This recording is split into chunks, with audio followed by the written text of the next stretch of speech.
Danny looked at the apartment where his best friend and crush of 3 years waited. He saw him in the window and waved at him as his heart started beating so fast. No, too fast. What? Beating too fast. Oh. Also, I like beating too fast. Like, that sounds like a medical emergency. Hey, silly, get in! He said, and Hen gulped and pulled his luggage into the house. Yeah, so Drew hugged him. While you just, like, stand there, trying to figure out why your heart's beating so fast. I've been so lonely since Amanda went missing in Afghanistan. She went missing? I thought she died. That's so brave of her. She loved you. Drew stared at him for a minute. All right. No, I'm still having a heart attack. It hasn't been a minute yet. It's a one-bedroom place, so you'll have to share a room with me. He smiled at him. Then there was a knock at the door, and Danny followed Drew to the door, where they found a girl with long brown hair and big purple eyes, waving. "Hi?" said Drew. "Hi," she said, flipping her hair back, revealing her badass studded belt around her black jeans and black top that had sleeves to her middle arm. "I'm your neighbor Jackie," she said happily. And then we both shake her hands. "If you need anything, come on over," she said, and then left. She was nice. And pretty cute. And Danny felt a pain in his heart. As his heart attack continues. Was Drew totally straight? He always wondered if he was bi because of how he flirted with him sometimes on Skype. He didn't know if he would tell him he's gay and is in love with him. Then, Drew gave him a sweet smile, and he felt warm again. We turned on a movie, ignore it, then watched some funny TV shows, and drank all nights until it was 7 a.m. in the morning. Drew pointed at the rising sun. "Hey, Dan, look!" Dan stumbled over and then tripped and fell right into my arm. Whoa. Oh, sorry. Suddenly they were starting in each other's eyes. Their faces started itching closer and closer when suddenly there was a knock at the door. Oh! Drew blushed and let go of the embrace and went to the door. "Hello?" he asked as he opened the door. Then there were 2 guys in black ski masks and they grabbed Drew and threw him down the apartment stairs and they ran off. They kidnapped him! Fuck! Danny tried to run after the van but couldn't run as fast as the car. He called the cops and cried in the apartment. Then suddenly he got a message on YouTube that said, "If you want to see him alive again, make a video about 10 reasons why the Paul brothers are awesome and you're wrong." He gasped. There's a knock at the door. Danny went over to it and gasped. Logan Paul! Meanwhile, somewhere in coastal Rica, Drew had a bag on his head and he was punched hard. "Let me go! I never got to tell Danny I love him!" Well, in that case... Then he was shoved into a van and they started driving. What? Are they gonna take me back so I can tell you I love you? Danny made tea for Logan, and Sweetly. me and Logan both looked at me sweetly. "I'm so sorry. The Team 10 will help you find him." I almost kissed him before he... It's okay. I'm always here for you. Logan leaned in and kissed Danny lightly on the lips, and in a moment of desire and desperate, he pulled Logan close and kissed him harder. They started making out, and Logan got on Danny and started rubbing on him. They made out! And wiggled around the couch until Danny broke away. I can't. Drew. Oh, but he was a loser. Go, Logan, go away. Go, Logan, go away. Drew limped into the apartment and fell on the floor. Danny! Drew, you're a horse. Drew grabbed him and hugged him tight, and sudden, his lips started touching his and they kissed. Be my boyfriend? Yes. But I have to tell you, Drew, before you came back, Logan was here. And we made out. Logan Paul? I'm sorry. Drew started crying and ran down the stairs. Then Jackie looked Drew's way that he was running and then came in. "You should do something romantic to show your story and that he is your one and only." You're right. He wiped the tears off and Jackie grabbed a camera and started recording. "Hi, Greg. Today I finally told Drew I love him like I said I would. But before that, someone else came over and I kissed them. I love you, Drew, and it will never happen again. You are my light and joy, and I would be proud to be your husband." Then Jackie whipped a tear from her face and sniffled and turned off the camera. Beep. Meanwhile, in Chicago, Drew was at a sushi restaurant. When someone sat beside him. "Drew Gooden?" he said. He looked up. "Jake Paul?" He almost flinched. "Yeah, I heard you and Danny had a rough thing happen." Then he posted this. And he pulled out his phone and went to a video and opened it to let him watch. Danny was looking at the camera intense and started talking. "Today, I finally told Drew it will never happen again. Never kiss him again. I am with someone else." This is so natural. This is how he talks in real life. "Let me buy you a drink." And Jake ordered sake. an Asian drink. They started drinking and talking and laughing and having a good time. Maybe I was wrong about you, Jake. Jake put his arm around him, confrontingly. Of course, baby. They both drunkenly left the bar and stumbled to the hotel room Jake was staying in. Jake started kissing him and pushing him to the bed, and they made out there. Then they started doing it. Drew didn't know about the camera. It was being live.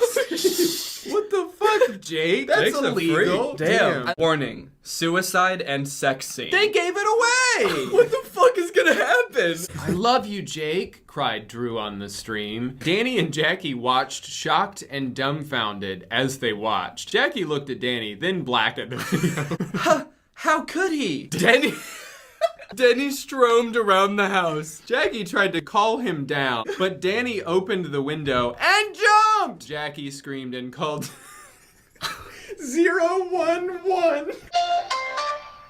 Your call cannot be completed as dialed. Hello, my friend has just jumped off the balcony. Drew woke up with a hangover and threw up. Then he heard his phone ring, and he picked it up. It was Jackie yelling "I" to the phone. I, and calling him shit for what he did to Danny. What? Said Drew. He said he found someone else? What? No, he didn't. I'm sending you the video he made for you. Then she hung up and he got the notification for it. He opened it and his lover spoke words of love right from the heart. He spun around and glared at Jake. You liar! He screamed. Then he threw his phone at Jake and ran out. Meanwhile, in the suicide hospital, Danny was sitting in a chair watching a TV show when a nurse said, "You have a guest." He expected Jackie again with some McDonald's or something, but instead, Drew.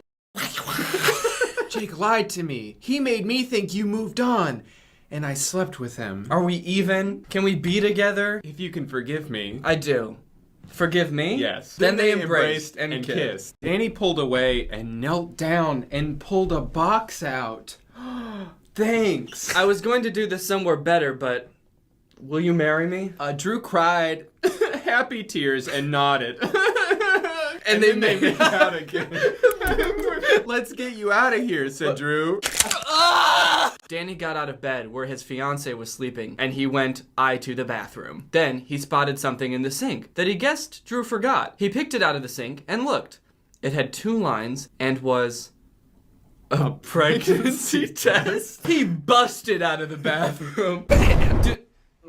Drew, he said, and Drew sleepily got up and then gawked at what was in his hand. What is this? Are you? He looked down ashamed. I'm going to the doctor tomorrow to check. Please, go with me. They waited in the office of the doctor office. They went in, and the doctor came into the checkup room they were in. Are you his husband? Said the doctor. Danny nodded. Well, Mr. Gooden, you are pregnant. And Mr. Gonzalez isn't the father. What? They both dropped their jaws. To be continued. White Wedding Part 1. In the room with Drew, he was putting on his white suit and brushing his hair. He got a knock at the door and someone popped in. It was Ethan and Hila Klein. H3! He said, and they went over to hug him. I'm so excited for you, said Hula. Thanks. Ethan, will you walk me down the aisle? Of course, buddy. And he out his arm. And then he looked at. And they walked slowly out. They stood at the start of the red carpet that went to the arch, and Drew laughed, nervous. And Ethan pat his arm. And they started walking as the wedding song started playing. The fans went crazy and clapped, and they stopped at the preacher and stood by him and waited. They looked at the entrance and waited for Danny. First, Jackie came out to be the bridesmaid, and Jenna Marbles did too. Then PewDiePie came out with Danny on his arm. They both smiled and Danny blushed, wearing his baby blue tux. Drew started crying because he loved him so much. Danny stood across him, and they looked at each other with misty eyes. The press smiled at them both and started talking. Drew Gooden, do you take Danny Gonzalez to be your husband, to hold and love forever as long as you both live? Drew nodded. Yes, I do. And Danny Gonzalez, do you take Drew Gooden to be your husband, to love and cherish as long as you live? Why did you get a different question? I do! If anyone thinks these two should not be married, speak now. And the room got quiet, and nobody breathed. Then someone stood up from the crowd and jumped on stage. It was Logan! again! Logan Paul? Danny said. Yes! I don't think they should get married. He's carrying my baby! He shouted, and the whole room gasped. Oh, wait, yeah. Hold on. I thought I was pregnant. I'm pregnant with Jake's baby. Are you also pregnant with Logan's baby? Drew started crying and wished he was somewhere else. I was somewhere else! Then Ethan started going into Logan and push him away from the stage. Suddenly, fights started breaking out with all the fans, and Drew and Danny ran away, and the others escorted them. They all got to the limo and drove off fast. To be continued. Danny, Drew, come out here. Ethan and Hila and Jenna and Jackie and PewDiePie were outside the cabin they were staying in till everything blew over. Danny looked out the window and gasped. Outside was a big Talizzy, a big Tesla? A Tellus? With roses. No way! Who's saying no way? What is this? They both asked, blushing. They felt bad about what happened, so we made you a nice private wedding with just us, said Jackie with a big smile. They all hugged and Ethan said, I can marry you. I do Jewish weddings, but it can still count for you. Then Danny put out his hand and Drew took it. Thanks. Shall we? Shall we? He nodded and took his hand. Again. Other hand. He led him to the roses, blup, blup, blup, and Ethan stood in between them. Now, Drew Gooden, do you take Danny Gonzalez to be your husband? Will you love and cherish him in sickness and health? I do, he said softly. And Danny Gonzalez, do you take Drew Gooden to be your lovely husband through poor and riches for as long as you both live? Yes, I do, said Drew back. Wait. First, Drew, Yes, babe? I want you to know I want to adopt the baby. Drew had happy tears in his eyes, and Ethan said, I now pronounce you man and husband. And then they fell into a kiss. Whoa! And that's the end. So I don't know, what did you think of the story? Bad. I kind of liked it. I thought it was kind of sweet. You liked the story about us falling in love, cheating on each other, getting pregnant, and then marrying each other? In a way, I feel like it kind of just works. No, I don't think so at all. All right, guy, I hope you enjoyed this video.